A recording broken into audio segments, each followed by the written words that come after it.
दोस्तों, आज की कहानी है सासू माँ ननंद जी का रंग काला है तो मैं क्या करूं। चलो दोस्तों, कहानी को शुरू करते हैं।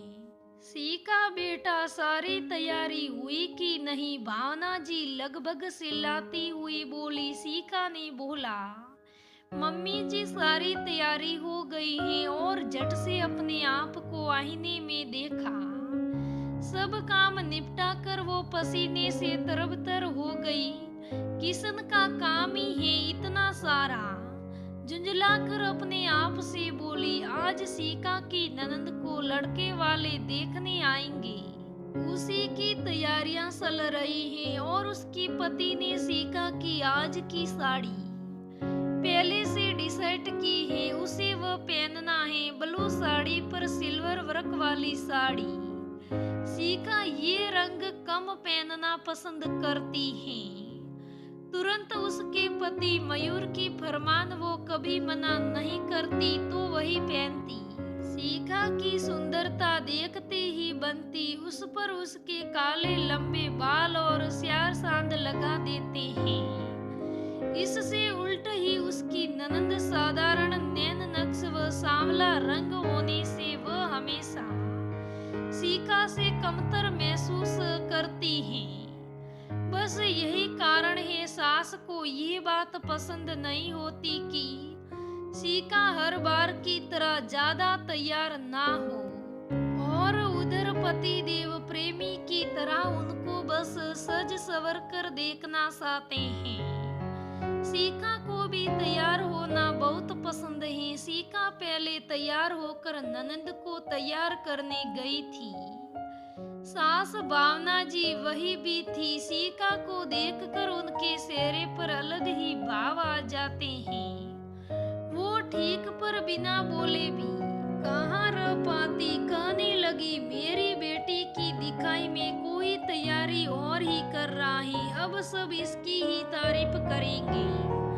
आपकी बहू ये वो और वो नाक सिकोड़ कर सलती बनी। सीका और उसकी ननंद जोर से हंसने लगती है। ननंद कहती है, भाभी आप माँ आपसे बहुत प्यार करती हैं। उन्हीं को चाहिए थी शांत सी बहू। और अब दिन भर आपकी बुराई और ताने देने से भी बाज नहीं आती। सीका मुस्कुराकर ननंद को तैयार करने लगती है और कहती है, तुम भी बहुत सुंदर हो, बस देखने वाले की जरूरत है। और दोनों हंस पड़ती हैं। भाभी, ननंद का मजाक खत्म हो तो जरा ये गहने पहन लो। सास की आवाज सुन फिर दोनों चुप हो गई। इस बार पक्का आपको भी सास मिल ही जाएगी, ननंद जी से कहती सीका सुटकी लेती है। हाँ भाभी बोल के ननंद थोड़ी गंभीर हो गई, क्योंकि बात तो बन जाती है मगर माँ सब में कोई कमी निकाल कर रिश्ते को मना कर देती है। और भैया भी कुछ दही बोलते। सीका जोर से आवाज देती, भावना जी जल्दी करो, वो लोग आ गए। लड़के वाले साधारण है, देखने से लग रहा है। भावना जी फिर शुरू हो गई। पर सीका ने ठान लिया था, अगर सब ठीक लगा तो इस बार वो ये रिश्ता करवा के ही रहेगी। दोनों पक्ष मिलने के बाद चाय नाश्ता चल रहा था और लड़के की माँ ने कहा, आपकी बहू तो बहुत सुंदर है। फिर भावना जी की सिड़ गई, मगर मुस्कान के साथ सीका ने इशारों में ननंद जी से पूछा, क्या हाल है? और उधर लड़के ने भी हाँ कह दी। तभी भावना जी ने बोलना शुरू किया ही था कि सीका बोल उठी, अगर आपको लड़की पसंद है तो हमें भी कोई ऐतराज नहीं। भावना जी ने घूर कर देखा, मगर सीका ने बोला कि मेरी बड़ी मामी जी आपकी पड़ोसी हैं और वो आपको काफी अच्छी तरह से जानती हैं। उन्होंने आप लोगों के बारे में सब बता दिया है और आपकी ननंद जी भी पसंद है, हमें भी आप लोग पसंद है ना मम्मी जी? सीका ने कहा और सास ने भी हंसकर हामी भर दी और सब लोग मिठाइयाँ खाने लगी। और सास है कि बहू की तरफ घूरे जा रही थी, लेकिन सीका को कोई फर्क नहीं पड़ा। वो उसके लिए पहले से ही तैयार थी, वरना भावना जी ने बहुत सारे रिश्ते यूं ही बिना सोचे समझे मना कर दिए थे। वो हर किसी में कमी निकालने में माहिर जो ठहरी थी। फिर ननंद और होने वाले नंदोई जी को आपस में बातें कराने का मौका दिया। तब लड़के ने सुपके से भाभी थैंक यू का। ननंद दोनों को आंखें फाड़ कर देखने लगी। तब सीका ने कहा कि ये जनाब तो आपको हमारी शादी आपके भैया की बारात में ही आपको देख लिया और आपको पसंद करने लगे थे। तब से मेरे पीछे पड़े थे कि दीदी प्लीज बात सलाओ ना।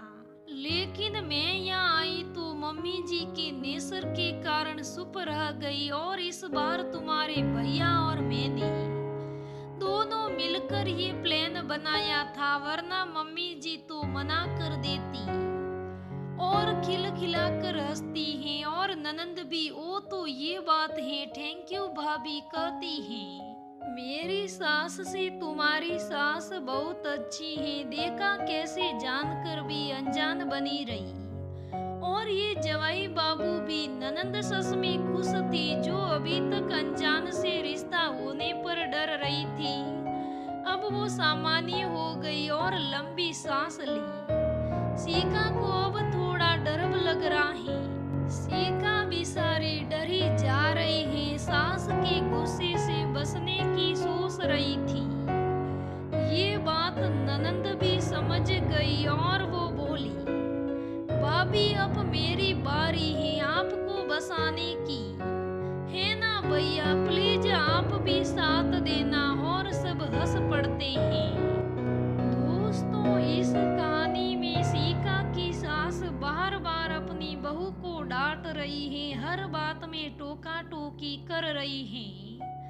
बहू ज्यादा सज सवर ले तो भी प्रॉब्लम, ना सवरे तो भी प्रॉब्लम, और कुछ अच्छा करे तो भी प्रॉब्लम, ना करे तो भी प्रॉब्लम।